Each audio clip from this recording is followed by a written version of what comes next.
Hello, BookTube. Who's up for a mega mail haul?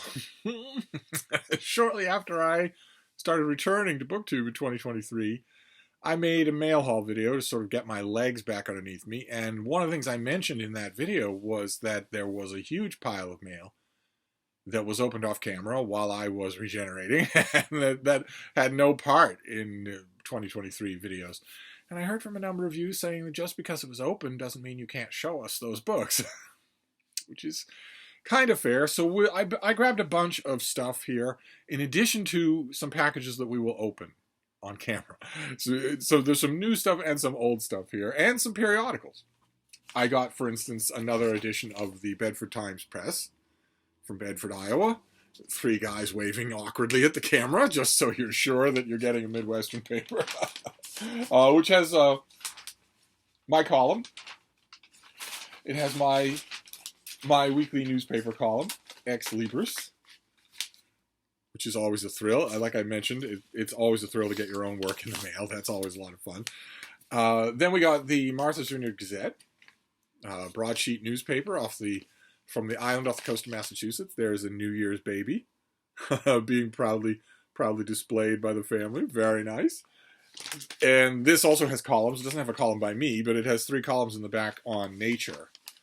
There's all outdoors, there's gardening, and there's birding, birding is an absolute obsession of vineyard people. Just an obsession of them, which is why it's such a fun thing. It's always local photos that are in there for the latest birding news, who has seen what and how rare a sight it is. And then there's the TLS, the Times Literary Supplement, which I love dearly. It's the greatest English language review journal in the world. They don't run my stuff, unfortunately, although over the years they have run a number of letters by me. And there was a letter in this issue that intrigued me, because I can almost guarantee that the author wanted to say more than they actually do and just was stopped because there's nowhere to go in the 21st century. It's about Marvin Hagler, the American boxer, Marvelous Marvin Hagler, and Sugar Ray Leonard. And the writer comes from New York. And I can almost guarantee that I know what the writer wanted to write and just couldn't. There's no way to do it. Declan Ryan's reference to Marvin Hagler and Sugar Ray Leonard in his review of Ringside Seat would have greatly annoyed Hagler.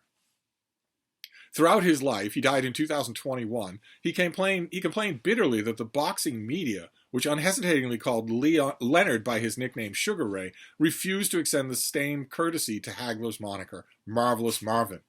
It irked him so much that in 1982 he had his full name legally changed to Marvelous Marvin Hagler. Some fights just can't be won. I could be wrong. I could be completely wrong, but I have a feeling that the writer of that letter badly wanted to bring up... I mean, the writer is from New York. So therefore, almost as an extension of natural law, the writer almost certainly wanted to accuse someone of racism. And what do you do? What do you do in a case like that? If you accuse the sports media of being racist, all of them, every single one of them, because they didn't use Marvelous Marvin Hagler, but they did use Sugar Ray Leonard, then aren't you by extension accusing Sugar Ray Leonard of being a racist? Well, you could easily do that in the 21st century. Or it could be, maybe, that Sugar Ray didn't smack quite so much of having been invented by the boxer to aggrandize himself. That could be the reason. It could be that it felt more natural, and that's why people used it when they didn't use Marvelous Marvin Hagler. I don't know one way or another. I don't know the sport well enough, but I thought the letter was fascinating. And another phenomenon that happens in the TLS from time to time, because they're reviewing a lot of UK releases, is that often I will see something that I want. I will see a book that's reviewed at length that has not appeared in the United States that I want. Me wanty. And I found one of those right up at the beginning. Richard Lee reviews a book by Stuart Clark called The Book of Mars, an anthology of fact and fiction at almost 1,000 pages.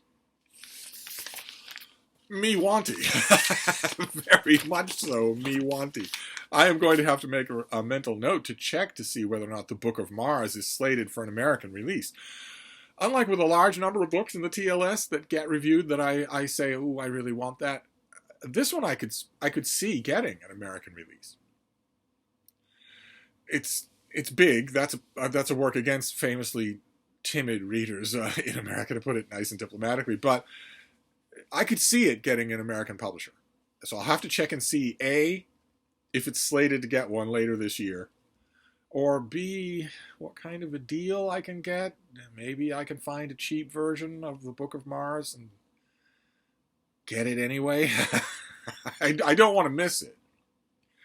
And I especially don't want to just put it in the back of my mind, well, wait, maybe in a year or two it will get an American release and then forget about it. I want the book. We shall see. It's one of the reasons that I envy a lot of you who live in the UK. But let's go on to the books. And we'll start with the three that are not opened, and then we'll move on to the opened ones. Let's see here. And I've worked out the ergonomics here so that I have plenty of places to put things. Okay. This comes out in February. I am intrigued already, even though I don't want to give any encouragement to unbelievably long subtitles. I don't like them. I wish they didn't exist. But in this case, at least it's serving its purpose. The purpose of all of those unbelievably long subtitles, those endless subtitles, is to give you at a glance what the book is about, give you a sense of that. And this one does. I still don't like it, but this is by George Albert Brown, and it is called Who Killed Jerusalem? A rollicking literary murder mystery based on William Blake's characters and ideas, updated to 1970s San Francisco. So, I'm sold already. This comes out in February. In 1977, Icky Jerusalem, San Francisco's golden boy poet, based on William Blake, is found dead in a locked first-class toilet on an arriving red-eye flight. Dead Smith, D-E-D, a desperately unhappy, intelligent Philistine with a highly developed philosophy to match, is called in to investigate the poet's death. Thus begins a series of hilarious encounters with members of Jerusalem's coterie, updated amalgams of characters from Blake's work. Dead soon realizes that to find out what happened, he must not only collect his usual detective's clues, but also, despite his poetically challenged outlook, get into the dead poet's mind. Fighting his way through blasphemous funerals, drug-induced dreams, poetry-charged lovemaking, offbeat philosophical discussions, and much, much more, he begins to piece together Jerusalem's seductive, all-encompassing metaphysics. Okay. I'm all on board. Notice that in that pub sheet, the writer of the sell sheet is going out of his way not to mention the word allegory. So who is this author? Who is George Albert Brown? Graduate of Yale and Stanford Law, started as a hippie in San Francisco's Haight-Ashbury and retired at age 40 after having co-founded a successful international finance company. Yeah, never trust anybody over 30 until you get to that age. Following stints thereafter as a humorous author and an angel investor in over a score of high-tech university spin-outs, he built a catamaran in Chile and for more than a decade cruised it across the globe with his significant other. Today, as a father of 3 grown children, a grandfather of 4 not-yet-grown children, and an involuntary lover of stray cats, he continues his peripatetic lifestyle by other means. Sounds like I'd rather read an autobiography of the author than any book that he wrote. Okay. All right. Fantastic. We're off to a great start. That's February. Who Killed Jerusalem? Then let's open this next one. Also has a bit of heft to it. Who Killed Jerusalem is... Let's show you this thing again. This is almost 600 pages, and this one has heft to it as well. So this could also be really big. Ooh, it is really big. Oh my, very nice. This is 700 pages. Oh, fantastic. Oh, this is lovely. Okay, this is a February release as well. Yes, Valentine's Day. And this is by Malcolm Harris, and it's called Palo Alto. It's a history of Palo Alto, California. A place that I know quite well. I had no idea it would be this big. I don't have a sheet for it, so we'll just read from the back. Palo Alto is nice. The weather is temperate. I'm not sure how nice it is today, but the weather is temperate. The people are educated, rich, healthy, enterprising. Remnants of hippie counterculture have synthesized with high technology and big finance to produce the spiritually and materially ambitious heart of Silicon Valley. It's also the heart of a particular university. It is also a haunted, toxic waste dump built on stolen indigenous burial grounds and an integral part of the capitalist world system. In Palo Alto, the first comprehensive global history of Silicon Valley, Malcolm Harris examines how and why Northern California evolved in the particular consequential way that it did, as he traces the ideologies, technologies, and policies that have been engineered there over the course of 150 years of Anglo-settler colonialism. Yeah, okay. From IQ tests to the tragedy of the commons, racial genetics, and broken windows theory, you're not serious. You're not going to reduce the history of Palo Alto to grievance politics. There's plenty of grievance politics in that history, but you're not going to reduce it to that. Please tell me you're not going to do that for 700 pages. The internet and computers, too. Okay.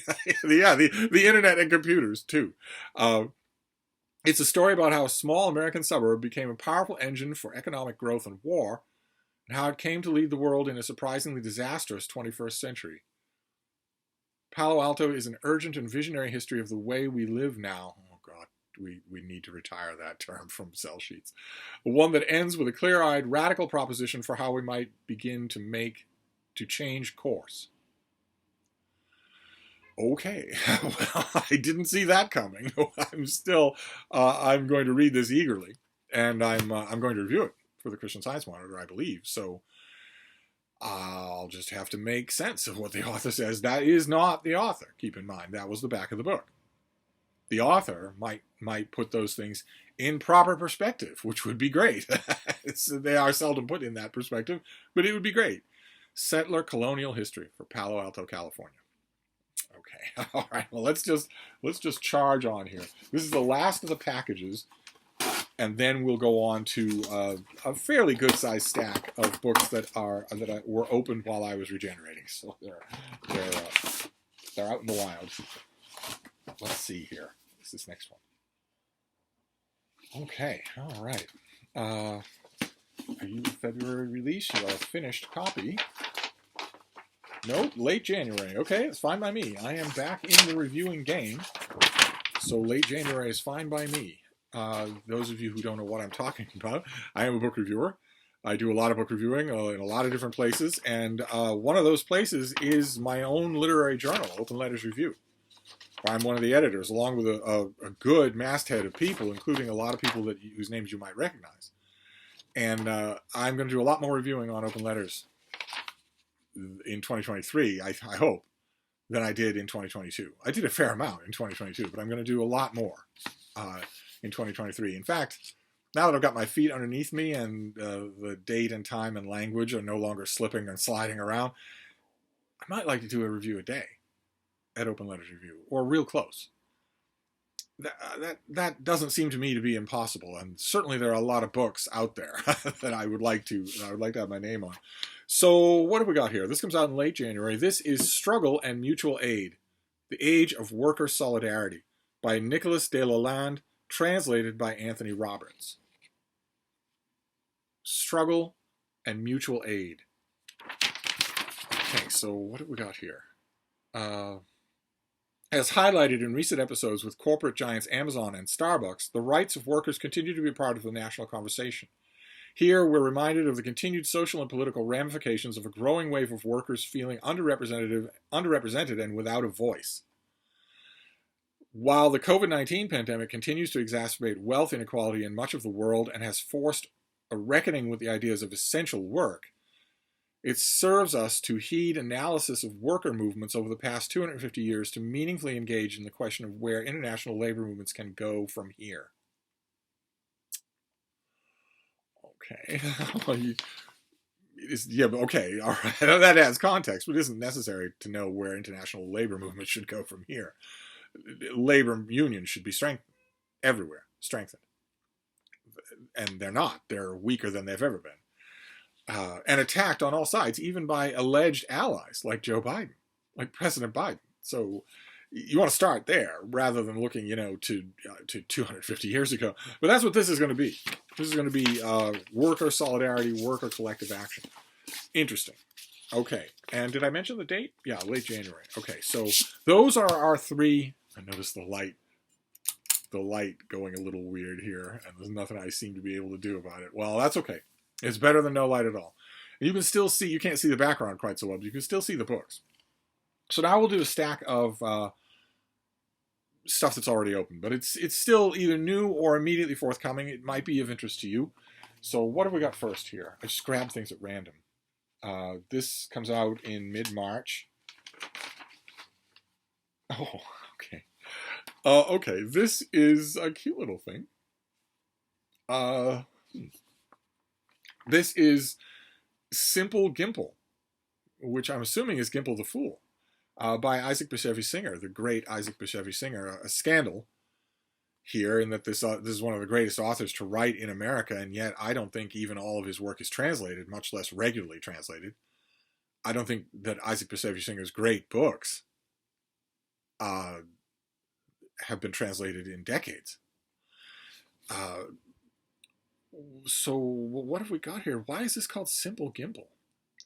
Isaac Bashevis Singer's Gimple Tam was published on March 30th, 1945 in an obscure Yiddish language journal about a month before the Nazi surrender. Yeah, Singer wrote in Yiddish. For his whole career, he wrote in Yiddish. But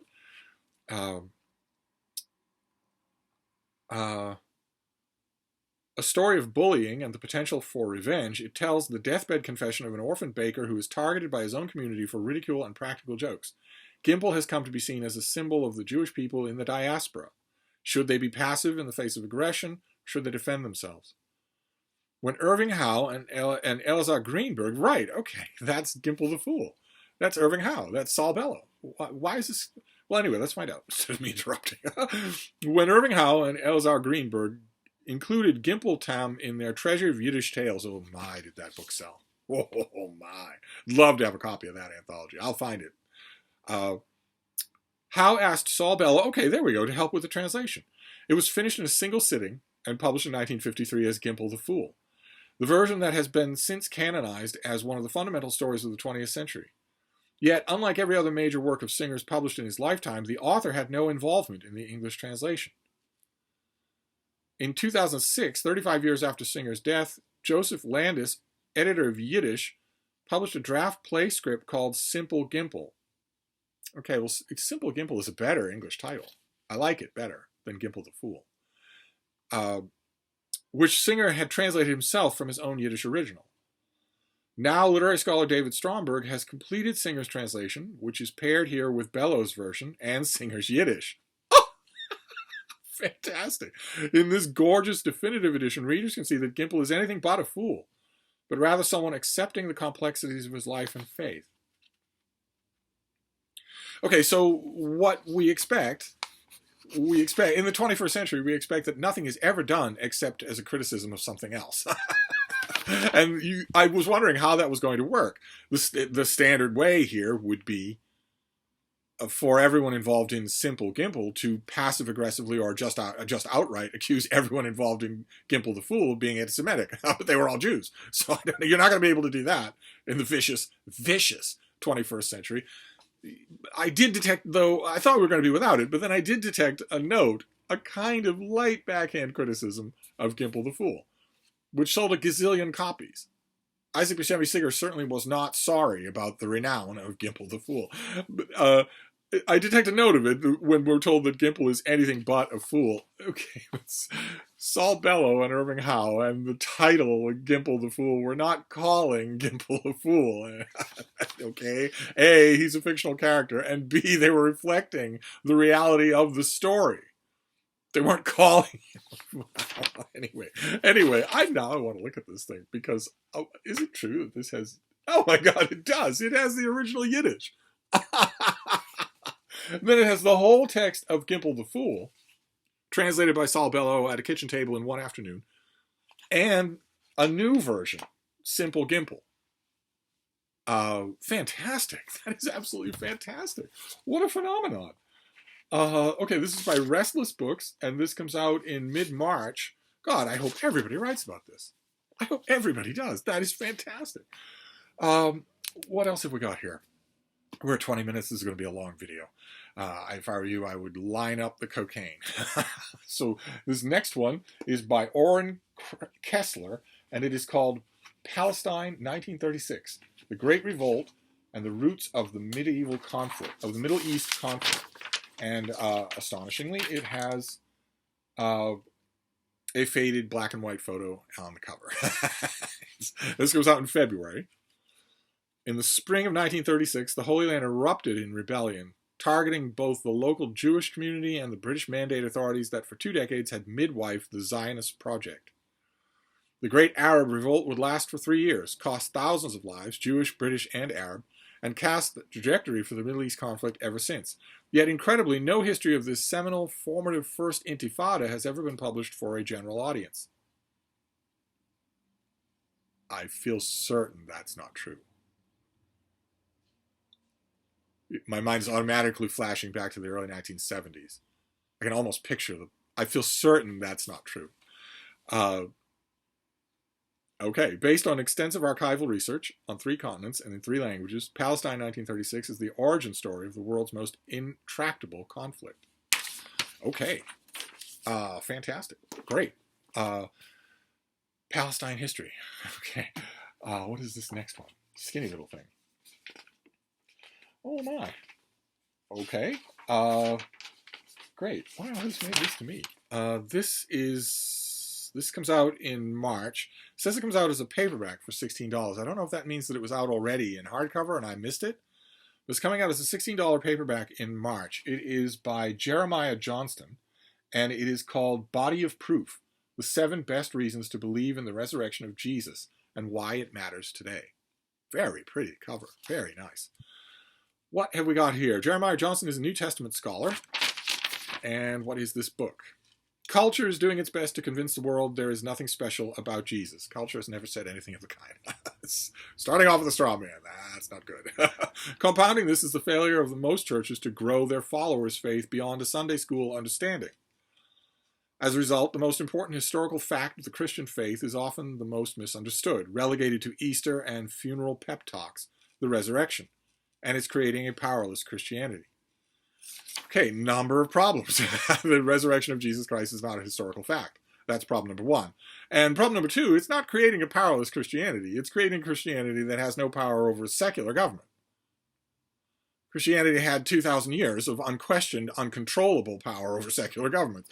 I don't want it to have that power now, and we are now at the point where it doesn't have that power.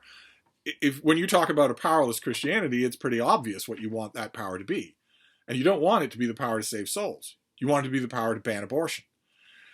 So we're off to a rocky start. Jeremiah and I are off to a rocky start. In this book, the author, an acclaimed apologist and scholar, those two things usually don't go together, sets out to prove why Christ's victory over death is central to a believer's faith. Well, okay, but you don't have to prove that. You just have to assert it. Christ's victory over death is central to the Christian faith. And there's nothing wrong with that at all. That's absolutely wonderful. That transforms lives. That has nothing to do with historical fact, nor does it need to have anything to do with historical fact. That statement is true. Well, okay, is that all you're going to give me, darling? I'd kind of want a little more. Dare we look at the table of contents? If that's the way the book started, the table of contents cannot go well. Oh my God, the table of contents lists the 7 proofs. Oh no. All right, well, in for a penny, in for a pound. I said this would be a long video. Proof number 1. Society is transformed everywhere Christianity is introduced and embraced. You want to start off with a good one. You want to start off with a really strong one to hook the doubters. That has nothing to do with whether or not the resurrection actually happened. Christianity is a faith movement. It was for a long time a government movement, a taxation movement, a military movement. Society is everywhere transformed where Christianity is introduced and embraced. It has nothing to do with... Let's move on. Maybe reason number 2 is better. Reason number 2, Jesus called it. No. Jesus predicted it, not in all four Gospels, but Jesus predicted it as a character being portrayed as the Son of God and God himself in a religious text that was written 2 generations after the events it purports to describe. Nothing in the New Testament can be used to verify the New Testament. Nothing can be. Saying that Jesus called it is like what? Is like saying, the Avengers were real because Tony Stark said he was going to build an Avengers mansion right there on Central Park West. Let's go on to reason number 3. Jesus demonstrated resurrection power in the New Testament. He demonstrated that power in religious stories vetted by the world-straddling, unbelievably repressive, unbelievably powerful religion formed around this character. Nothing in the New Testament can be used to verify the New Testament as historical fact. Nothing. It's a religious document. Reason number 4, shall we mild-manneredly go on? No motivation to invent Jesus' resurrection narrative is evident. You've got to be kidding me. You've got to be kidding me. The Gospels were written when the smoldering ashes of the great temple in Jerusalem were still there, were still visible, when the psychic shockwaves of losing the temple were reverberating all around the Jewish faith world. Resurrection narratives were a dime a dozen. They were unbelievably popular for obvious psychological reasons. They were worked into the New Testament. The fact that there's no reason to put a resurrection narrative in there, the resurrection narratives were all over the Greco-Eastern world at the time. They made good reading. Anyway, reason number 5. I haven't hit one that even is arguable, and that's not good. It's a thin book, but that's not good. That means that... Reason number 5. Written and archaeological sources overwhelmingly support the Gospel's resurrection narrative. Not one of them. Not one single little historical or archaeological detail. Not one. Not the slightest thing. Not the slightest thing. There are a couple of details, a couple of errant mentions in historical and archaeological sources that point to the fact that Christians believe that. There's not one single detail that points to that actually happening, unless, as I suspect our author is going to do, he is using the New Testament. You cannot use the New Testament. You cannot use the New Testament. This detail is historically true because the Bible says it is. And the reason the Bible says it's historically true is because it is. No, you cannot use the New Testament. It's a story about a God on earth. If you're going to use it to verify, to prove that God rose from the dead, then you are one step away from proving that your religion is true and all the others are wrong. So all those people we burned, that wasn't a mistake. Let's just go on to reason number 6. Only Jesus' resurrection convincingly explains the conversion of people not previously his followers. No, no, that's not true at all. That's not true at all. In the 2nd, 3rd, and 4th century, 90% of the people that converted to Christianity did so because their government converted. If they didn't convert to Christianity and raise their children that way, they'd be heavily taxed, fined, imprisoned, killed. And there are plenty of versions. There were plenty of prototypical versions of Christianity that either didn't feature the resurrection or didn't feature it all that prominently. There's barely a religion or now a mythology anywhere in any part of the world at that time that doesn't have a resurrection narrative. Nothing unique to Jesus, and that wouldn't prove it anyway. That would just prove the convincing narrative, the convincing element of the stories. It wouldn't prove that the thing actually happened, for Pete's sake. We talk about Jack and the Beanstalk. We'll finish up with reason number 7, and then we'll move on. I'll give this a trot around the park when it comes out. Reason number 7. None of them have been good so far. And they've all been easily bad. Not just bad, but easily bad. Something you can just look at it and know right away that it's false. That it's will reason number 7 be any different? Reason number 7, Jesus' resurrection is the only basis for making sense of suffering. How are you going to do that? How are you going to do that? How are you going to say that Jesus' resurrection makes sense of bone marrow cancer in little children.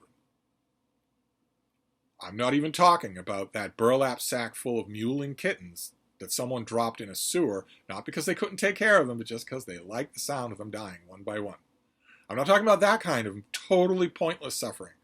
I'm talking about the kind that Christians will believe in, that Christians will care about, the kind that involves not only humans, but other Christians.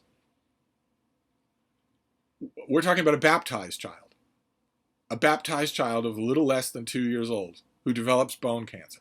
Excruciatingly painful. The body's metabolism at that age can't handle most of the big painkillers, so the child is in agony for months. There's no hope, and then the child dies, screaming in agony. What about all the little children who are burned every year, or taken by crocodiles? How does the resurrection of Jesus make sense of that? The only thing that makes sense of that, if you don't want to indict every religion that's ever existed, the safest way to make sense of that is to say there are no goblins at all. That this is just a world of random chance. Oh, okay, Jeremiah and I are going to have some issues. We're going to go round and round. I wonder if he'd consent to do an interview. I wonder if he would. Probably he wouldn't. Because probably I couldn't make him understand the dichotomy that thankfully, I'm very happy to say a lot of you understand right away when I say it. Which is that I'm not attacking faith. I'm not attacking what you believe. I want you to... You can believe anything that you want. And if your Christianity has renewed your life and made you a stronger, better person, as I know so many Christians where it has, then I applaud that and I want to hear about it. It's only when you make a fact claim that I'm going to stop you completely in your tracks. I love the fact that your Christianity made you a better person, a more caring, kinder, more empathetic person. That does not mean the earth is 6,000 years old. If you can't make the one claim without making the other, then don't claim anything to me. We'll just talk about other things. We'll talk about Dune. But we'll see. Maybe the book has more meat on its bones than the pub sheet said. Well, those were the actual. That was the actual table of contents. So. Oh, okay, great. This is one of the greatest photos of all time. The cover on this book is one of the greatest photos of all time. So is this a biography? Oh, it is. Oh, fantastic. This is the photo. That is the Danish explorer, Peter Freuchen. And that is his wife, Dagmar. And as one commentator put it, I think in the New Yorker, probably 10 or 15 years ago, they don't look like they're the same species.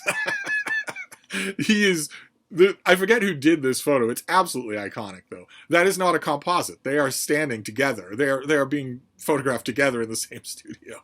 He was a Danish explorer, a big, tough guy. He married this waifish, elegant woman. And this is a biography of Peter Freuchen. Fantastic. Deep in the Arctic wilderness.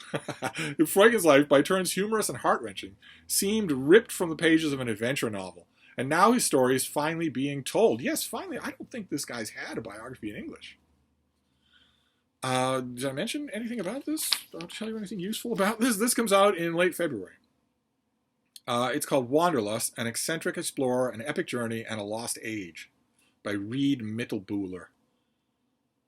Fantastic. This is an unforgettable tale of daring and discovery, an inspiring portrait of restlessness and grit, and a powerful meditation on our relationship to the planet and our fellow human beings, and ultimately restores a heroic giant of the last century back into public view. Great. Fantastic. Okay. We'll just give you one more. You drink this in one more time, because the photographs don't get much better than that. All right, so we have this is a very advanced copy. It's not even an ARC. It's just the bound pages. But we have a biography. Great. Okay, then we have a finished copy of something that we've seen already on this channel. I don't think we saw it in person, though. This is Tenacious Beasts by Christopher Preston. And this looks at a handful of wildlife recovery stories and talks all about them, talks about how they happened. The news about wildlife is dire. More than 900 species have been wiped off the planet since industrialization. Against this bleak backdrop, however, there are also glimmers of hope and crucial lessons to be learned from animals that have defied global trends towards extinction. Bears in Italy, bison in North America, whales in the Atlantic.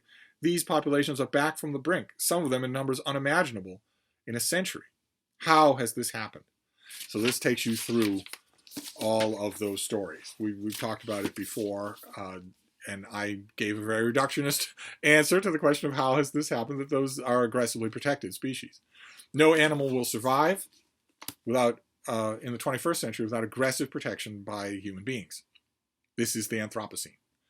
The ones that we don't protect, either through indifference or through malice, where we attack them, will go extinct before the middle of this century.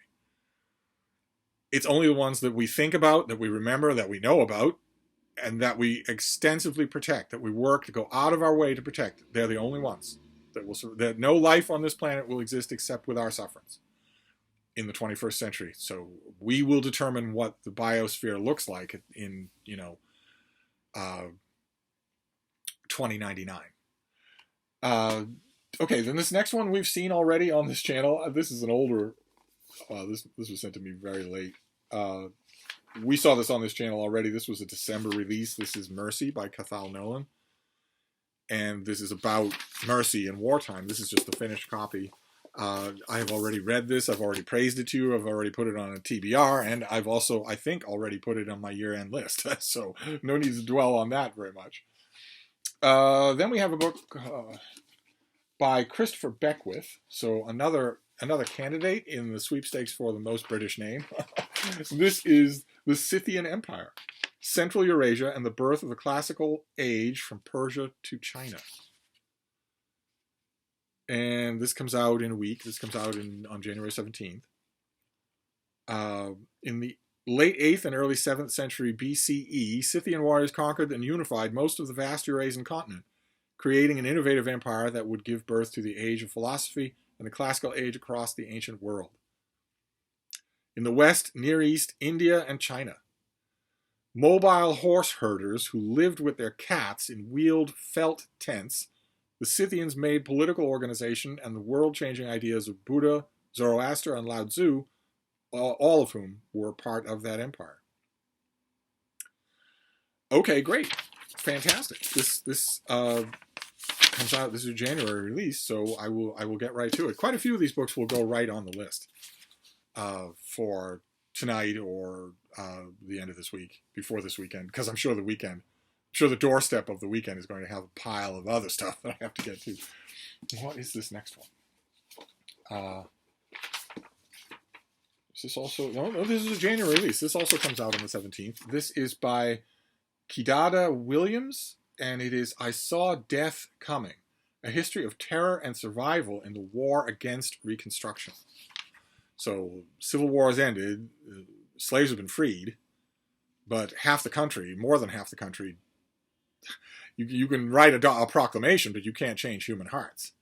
So a lot of those freed slaves, ooh my, this will be their stories. This will be, I'm assuming this will be the stories of the horrors that those people faced for 2 generations at least. What have we got here? In the collective memory of the Civil War and Reconstruction, the abolition of chattel slavery was an American triumph that was followed by a marvelous expansion of democracy and equality to more Americans than ever before. Okay. Marvelous seems a little straw-manny. I mean, okay. Democracy and equality did start to expand to more people than ever before. That's just a fact. That marvelously seems like you're oversimplifying, probably because you're going to knock it down. But African Americans who lived through that era also told a largely ignored story, that of the war after the war. Oh, that's a good way to put it. A war after the war. The one with white Southerners waged to sabotage freedom. In this book, the author offers a breakthrough account of the much-debated Reconstruction period, transporting readers into the daily existence of formerly enslaved people, building hope-filled new lives. And I'm encountering that in 2023. I'm especially encountering that all over the place. Enslaved people where the author will go out of their way. In other words, extremely ostentatiously in the course of a work. This is 250 pages, but I've seen it done in 600-page books. They'll go ostentatiously out of their way to avoid calling anybody a slave.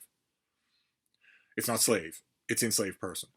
And I'm not okay with them, but I will tolerate fads. There's no enclave that's more prone to fads than academia. The fact that this author, that the pub sheet uses this term, leads me to, I haven't looked up this author. I guarantee you she's an academic. They're more prone to fads.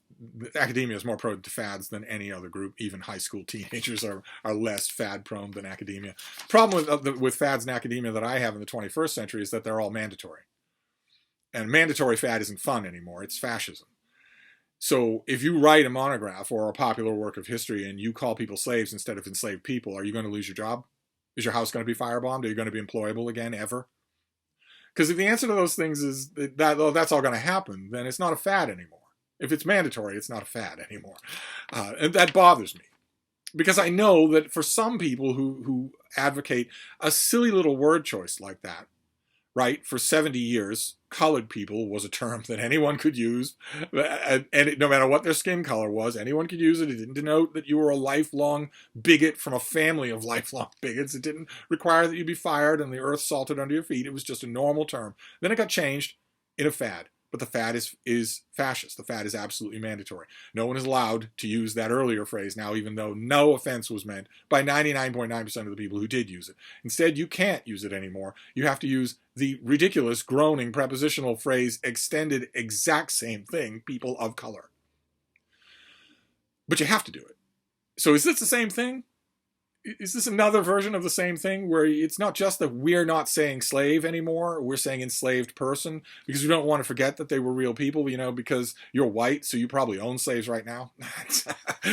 I wonder, I don't really know. I am not going to go out of my way in reviews of these books to ape this fad. I'll just have to resign myself to the fact that I will never get tenure. Drawing on overlooked sources and bold new readings of the archives, Williams offers a revelatory and, in some cases, minute-by-minute record of nightmare raids and the Ku Klux Klan strikes. And she deploys cutting-edge scholarship on trauma to consider how the effects of these attacks would linger for decades, indeed generations, to come. Oh my. Oh my. All right, well, I don't envy our author doing that kind of research. That had to be pretty grim stuff. I know some of these stories, some of those stories are mentioned in big histories of Reconstruction that I have read in the past. Unlike the implication of that pub sheet, this is hardly an unstudied area. But probably not in this kind of focus or in this kind of depth. Oh my. Oh my. All right, well, did I mention the date on it? I am up for this right away. January 17th. Yeah, so this is, I'm making a separate discrete pile for the stuff that I'm going to get to right away. I'm going to get to this week. There isn't going to be a Steve pyramid, obviously, in this mail house since we're not done yet. Let's see what this next one is. What have we got here? No sheet on this one, so no date on it. This is by Paul Petit, and it is Homo Sapiens Rediscovered. The New Scientific Revolution, Rewriting Our Origins. Maybe a January release. This is new from Thames and Hudson. Who are we? How do scientists define Homo sapiens? How do we differ from extinct hominins that came before us? Advances in genetics are revolutionizing our understanding of human evolution, revealing the extraordinary story of how our ancestors adapted to unforgiving and relentlessly changing climates, leading to remarkable innovations in art, technology, society that we are only now beginning to comprehend. Fantastic. This has tons and tons of photos, tons of them. Photos and also diagrams of what we have, how it determines what we know about what we don't have. Great. Fantastic. All right, let's just press on here. This next one is huge. What is this, 800 pages? 600 pages. I don't have a sheet on it, so we'll just read the dust jacket. This could be out already. This is by Elliot West, and it is Continental Reckoning, the American West in the Age of Expansion. Big, thick thing here. In this book, renowned historian Elliot West presents a sweeping narrative of the American West and its vital role in the transformation of the nation. In the 1840s, by which time the United States had expanded to the Pacific, what would become the West was home to numerous vibrant native cultures and vague claims by other nations. 30 years later, it was organized into states and territories and bound into the nation and world by an infrastructure of rails, telegraph wires, and roads, and by a racial and ethnic order, with its indigenous peoples largely dispossessed and confined to reservations. So this will cover that period, how do you get from that sloppy mishmash to the highly ordered and unbelievably unjust setup that happened only a few decades later? Great. I don't know when. I don't have a date on this thing, but it's a big meaty history. If it's going to come out soon, I will get to it right away. I'll get to it this week. Then we're getting to the end here, believe it or not. Let's see here. We have something here with a name that you science fiction fans will know quite well.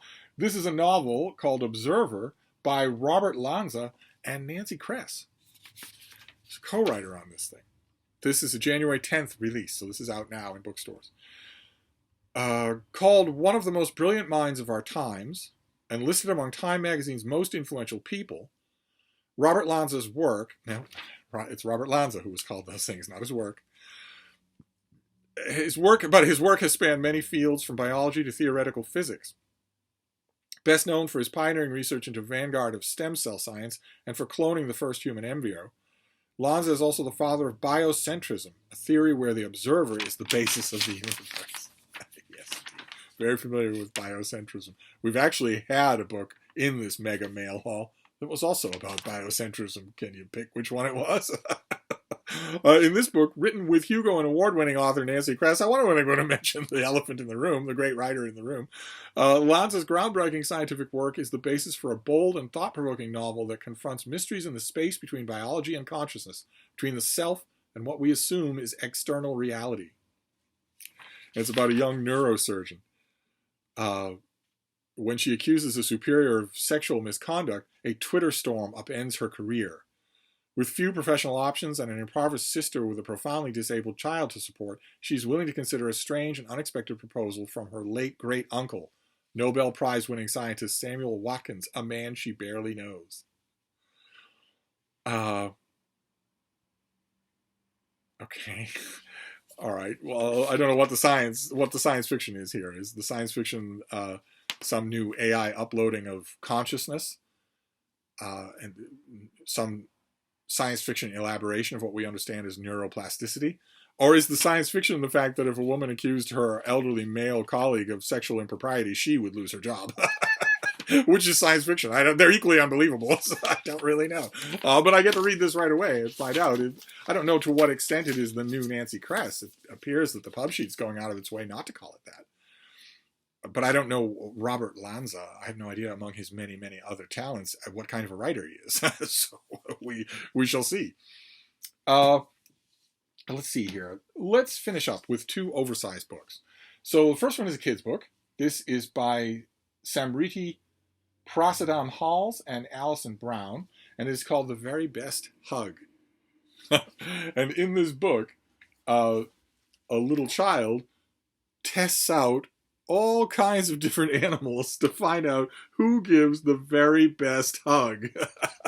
And it comes with a warning on the back. You may want to hug this book. Some animals will be worse at it than others, right? You've got a porcupine right there on the cover. But I don't have a sheet on this. I'm assuming that it's out already, but it looks like a lot of fun. And then finally, this big Megillah to end things out, this huge mail haul. We'll end out with this. This is by Stephen Bocher, and it is Boston in Transit, mapping the history of public transportation in the hub, which is Boston, the hub of the universe. It's a big, oversized thing full of illustrations that takes you. This is the story of public transportation. So, I actually have a sheet on it. Great. This is from MIT Press. This comes out in early March. A lively tour of public transportation in Boston over the years. Can I hold this up? Am I Kryptonian enough to hold this up? This book maps the complete history of the modes of transportation that have kept the city moving and expanding since its founding in 1630. From the simple ferry serving an English settlement to the expansive network of Massachusetts Bay Transportation Authority, the MBTA, known without a great degree of affection here in Boston as the T. The story of public transportation in Boston, once dubbed the hub of the universe, is a journey through the history of the American metropolis. Great. Fantastic. Considering what 2021 has been like for Boston public transportation, I'm kind of surprised that the final pages of this book are not just burnt cinders, or maybe a big drawing saying "Here there be dragons," because it hasn't been pretty at all. It's even lately, even the last few years, the T unveiled a whole bunch of subway cars, new subway cars that are monstrously awful, just horrible in every way. And a lot of them are being recalled because it turns out the Chinese company that built them didn't do that good a job, in addition to them being really inconvenient and uncomfortable and rude. And that leaves us with the old cars that were commissioned in the 1860s. I was going to say it leaves us with the old cars to face the Boston winter, but it's pretty clear to me Boston's not going to have a winter this year any more than it did last year. So no big crippling snowstorms, no big crippling ice storms, no nothing like that. It'll be the normal wear and tear on the T. And the end papers here are a map of the T with the different colored lines, the red line, the green line, the orange line. Great. Fantastic. Well, it's due soon enough, so I can get to it. It's going to be a devil's own trouble to read because it's so big. But anyway, that is plenty of mail. That is plenty of mail. That catches us up. Tomorrow we will do 2 books, and we will be happy that we did. So that's your mega mail haul for today. I'm going to wrap this up. It's going on way too long, but I'll be back. Thank you, BookTube.